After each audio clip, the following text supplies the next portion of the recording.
I'm trying out some beverage recipes today from Pepsi Cola's Beverage book. This book was published in 1970 and it is just, it's wild. A lot of fun recipes in here. Some have alcohol, some don't. I'm opting for this video to focus on some of the drinks with no alcohol in them, but you can add whatever you want. I'm not going to judge you. This says recipe ideas for easy party beverages for any occasion, holidays, groups, and happy hour.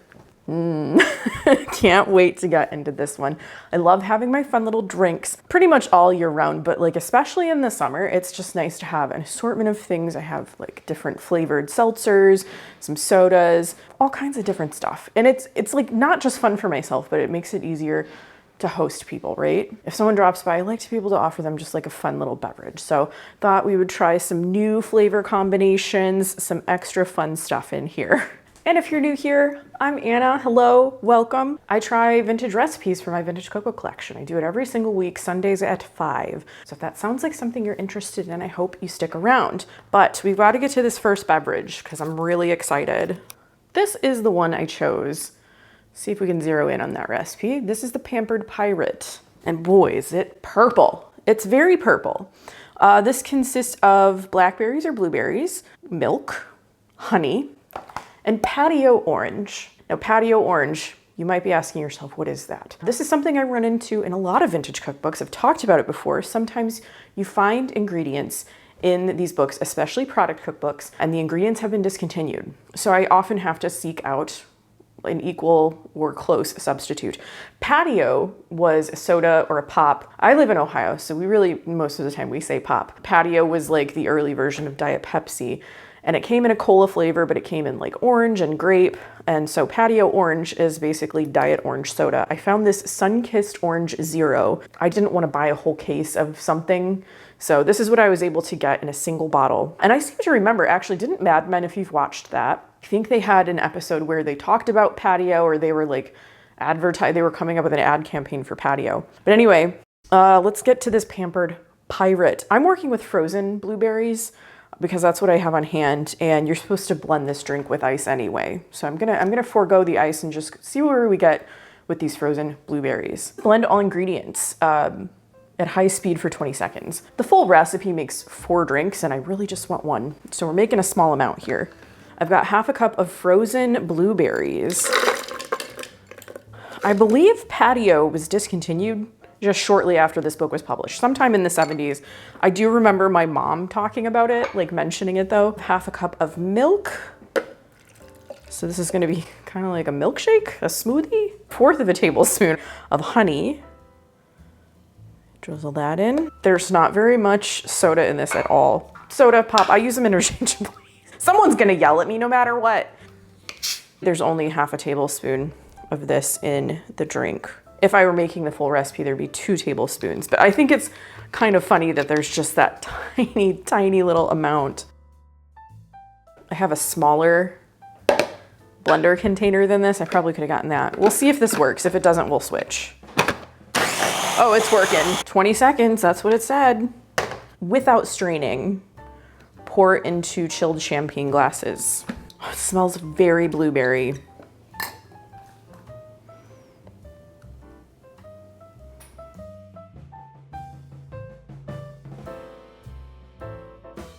There's my purple pirate. It is starting to separate a little bit, but I don't mind because I like how that looks. It's like forming layers almost, but I gotta try it. Okay, the top part is a little frothy. It's like very lightly sweetened, a lot less sweet than I kind of even thought it would be. I can taste a hint of orange. Not a lot of orange, but I can taste a hint of it in there.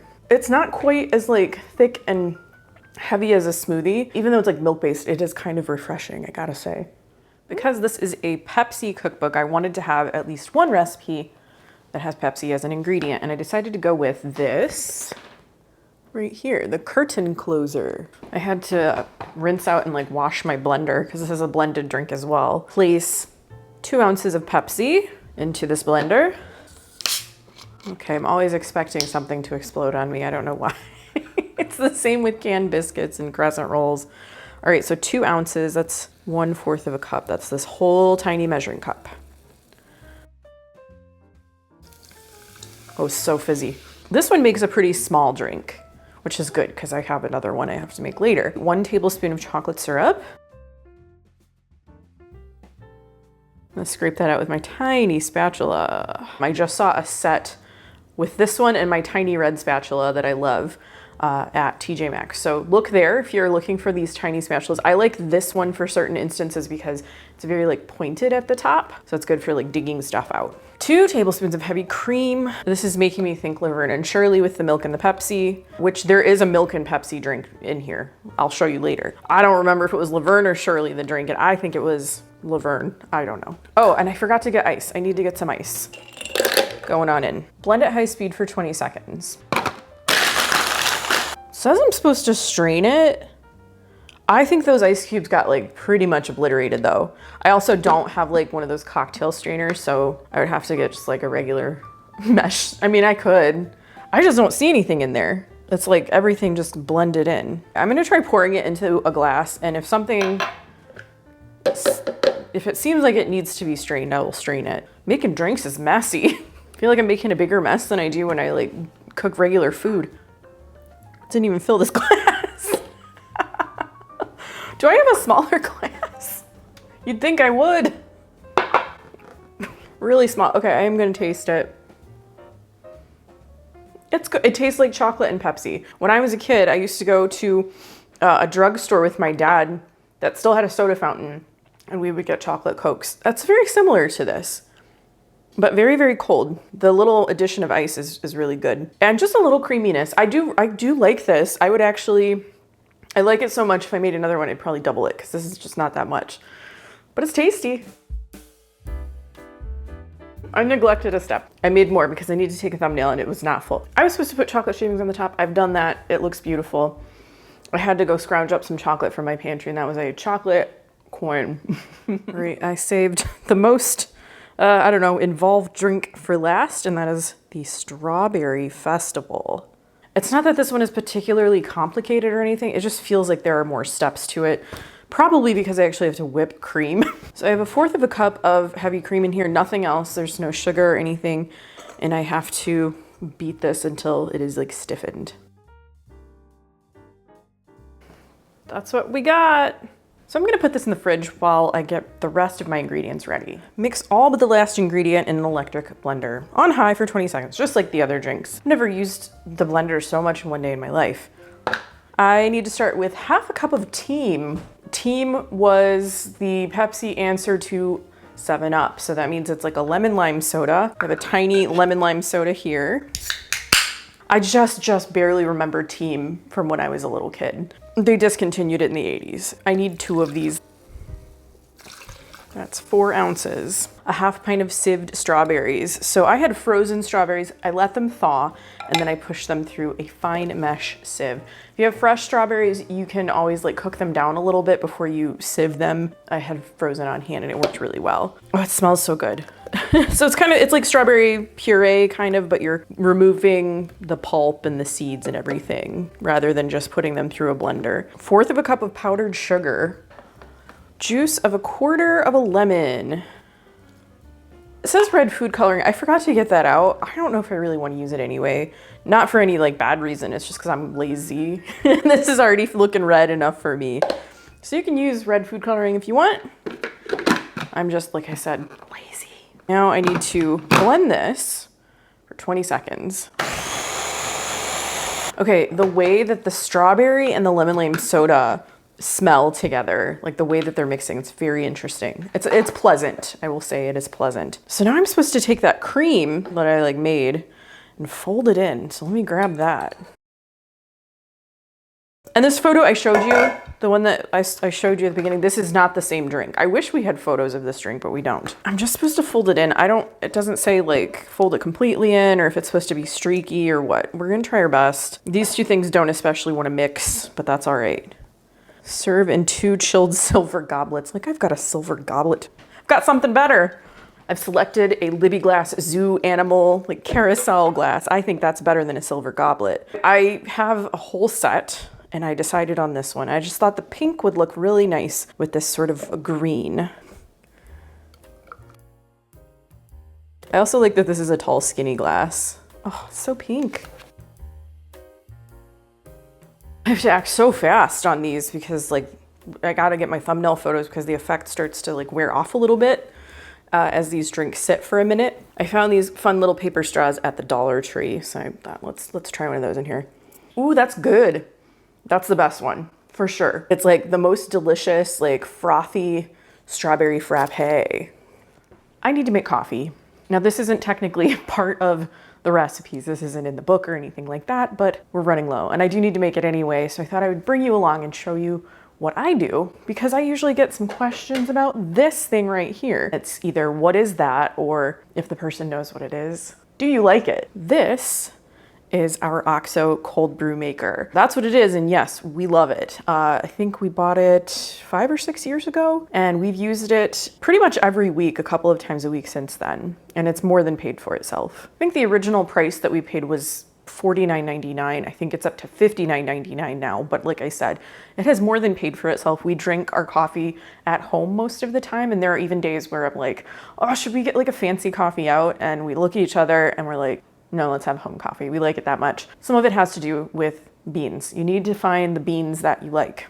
So we're trying these right now. This is a local roaster in Kent, so somewhat local. Some other favorites for us. This is the Tip Top Grounds and Hounds Perfect with Pie is like our absolute favorite. It is seasonal. It's like usually available between Thanksgiving and Christmas. So we stock up on bags and we put them in the freezer. Some people say you shouldn't put coffee in the freezer. We keep it sealed until it's like we're ready to use it. Then we take it out of the freezer, let it thaw, and then grind it. I want to put a disclaimer here that like I'm not a coffee expert. This is just what I do, and this is what I found over the years that works for me. And if you have something that like works better for you, that's fantastic. I think you should do that. Freezing these coffee beans, that is what works for us, especially if you can find a sale. Coffee is very expensive right now. This is another one that I like a lot. This is from Minnesota actually, but I found it at Meijer. And I think when I found some of these bags of Peace Coffee, they were just adding it to their product offerings at my store because it was a great price. I think it was like $4.99 or $5.99. This is like $13 or $14 now. So if you can find something on sale that you really like I would say don't be afraid to stock up. And as long as you keep the bag sealed, I think you can freeze it pretty safely. It hasn't affected the flavor or anything for us. A way that you can sort of figure out what kinds of coffee you like, if you don't know, maybe you already do. I like to look at tasting notes if the bag has it. So this says brown sugar, toasted pecan and caramel, all tasting notes that are appealing, like this one too. Dark chocolate, cherry, brown sugar. I kind of look for those words. I like that this one says toasty and balanced. The proportions I use, 4 ounces of coffee that I've coarsely ground and 20 ounces of water. So basically for every ounce of coffee beans, it's 5 ounces of water. That's again what works for us. I think the proportions that came with this were a little bit different, but I think we found them a bit strong. This is going to make cold brew concentrate. So you do add liquid to it when you like actually drink it. So I'm gonna measure out 4 ounces of beans. I'm gonna get that out of the way. This is the coffee grinder I use. I have it set on like a pretty coarse grind over here. You can change it if you're making some other kind, like French press or something like that. I'm gonna let that go. This is kind of loud. So I'm gonna let my coffee just sit in the grinder for a little bit. There's some static that builds up when you're grinding in this at least. And so if you just let it sit while you're kind of doing a couple other things to get ready, that static kind of, it helps it go away. The time helps it go away. All right, we got to assemble this part. I'm sure it has a name. I don't know what it is. So we have this part and we have these two things. So this is sort of a mesh filter that goes on here. So you just drop that right in. And then you can use that by itself, but I choose to also go with these paper filters. If you have an AeroPress, at least the old style AeroPress, those filters actually work with this too. So if you've got that, you can use those. That just lays on top there. And then you have to make sure this is like seated properly and you just screw this in. There's a gasket on it. So don't screw it in like too tight, like you want it to be enough, but that is all assembled. Now it's time to make some coffee. The other kind of coffee beans I forgot to mention that we like, this is Kittytown coffee. I don't have any right now, but I have this postcard that they sent us just thanking us for ordering. So when you buy coffee from them, part of the proceeds go to feed shelter cats. So multiple reasons to like them. They have good coffee beans and it's for a good cause too. I've got my ground coffee. I'm gonna pour that in, make sure it gets all in there. Oh, it smells so good. Okay, so this goes on top. And then this is the lid. It's got little holes in it. It's like perforated. I've measured out 20 ounces of filtered water in my OXO measuring cup. Yes, I have a lot of OXO products. I'm gonna pour this through the lid. It's supposed to make like little droplets. I don't know how important it is, but I just use it because it's there. And that's all I have to do for 12 to 24 hours. Yes, you do have to make this in advance. There are lots of different ways that you can make cold brew. I just find this device to be super, like, just simplify it. I used to actually put my ground coffee in a big jar and like let it soak overnight, 12 to 24 hours. And then I would filter it twice. So you can use that, you can use like cheesecloth or a coffee filter, and then you'd have to like filter it into a pitcher, pour it in, wait, pour it in, wait. I always did it twice. Or sometimes I would actually make it in the French press, where I would use the French press to filter it and then pour that through cheesecloth. That's a perfectly fine way to make cold brew coffee. It works just fine. This just makes it a little bit easier, I think, because it's already filtering it for you like a couple of times. And when I filter this tomorrow, I just have to pull out a little button and let it go. I can just like walk away from it. Yeah, it's something that you have to buy, but I think for the cost, it makes a lot of sense for us. Like, it saves us from wanting to go and like buy coffee out, or it even saves us from like buying already made cold brew at the store. I'm not gonna be able to show you this until like the finished product until tomorrow. So we'll see you then. This has been sitting for, I'm gonna say 18, maybe 20 hours. I make this maybe a couple, 2-3 times a week, something like that. Just have to take this, pull this out, and you can see the coffee is starting to fill this. And now we wait. It only takes a few minutes, maybe 5 or so minutes. There it is. That is our cold brew concentrate. Don't forget, this is concentrated coffee, so you need to add liquid to it. I mean, sure, drink it like this. I won't be responsible for how you act afterward. You can add water. If you just like to drink your cold brew black, you can add water and ice. You can add milk, or I actually add water and like coffee creamer. Yeah, this is what we do for coffee around here. It smells so good. It smells so good, but it's like later in the afternoon at this point, so I can't have any more, even though I wish I could. I hope maybe some of you found this helpful, or if you were thinking about getting an OXO cold brew maker, maybe this kind of like helped you make your decision. I hope you didn't mind my little coffee tutorial. I had to make coffee anyway, and I thought someone out there might find it useful. But I'm ready to talk about Pepsi Cola's Beverage book right here. This book was published in 1970. Look at these. So it's the Beverage book. I have Pillsbury's dessert book, very similar appearance. Booth's fish and seafood cookbook. These were all published in 1970 by Pillsbury. I know there's at least one more, and that is the Green Giant vegetable cookbook. I don't have it yet. It's not one that I'm like, I have to have this. If I find it out there, I'll pick it up, you know? And there could be others as well, but I'm not really sure. Thought that was kind of an interesting little tidbit, you know, all of them published in 1970 by Pillsbury. They do look like those little grocery store booklets. They're that size, you know, very similar in size to the Pillsbury Bake Off cookbooks, things that you pick up at maybe a grocery store checkout. So that's maybe where these came from. Perhaps you would, you know, send away for them. I'm not positive. Okay, I'm positive. Look at that. If I just taken a few minutes to look, it says Famous Kitchen Cookbooks. There's an Nabisco snack book. There's a Lipton soup and salad book. I'm going to put these on my wish list. Again, not so much to be like, I absolutely have to have these, but if I find them out in the wild, I will definitely pick them up. Were these brands working together in harmony? I don't know. I'm not sure how that all came about, but we're going to focus on this one because this is the book that I chose to cook from today, if you can call making this beverages cooking. I said that this book is kind of wild. There are some very interesting flavor combinations in here, so let's take a look at a few of them. There's a recipe here called Green Goddess, and I always associate Green Goddess with like a salad or salad dressing. Now remember that this is a beverage. It contains, get ready, 1 large avocado, 4 ounces of Mountain Dew, and 1 whole egg. Well then, I made an avocado milkshake years ago, a very early video on my channel, and it was fine. Like, I thought actually the flavors were really good. I just cannot imagine avocado and Mountain Dew together. The other thing I love about this recipe, if you read this final line here, it says it is strictly for Houdini buffs. What does that mean? What does that mean? I don't know. In addition to interesting flavor combinations, there are some really good names in here as well. I like this one, the sewing bee swizzle. It looks like that's a sewing bee swizzle right there. It's like decorated with ribbon and thread. A lot of drinks with eggs in here too.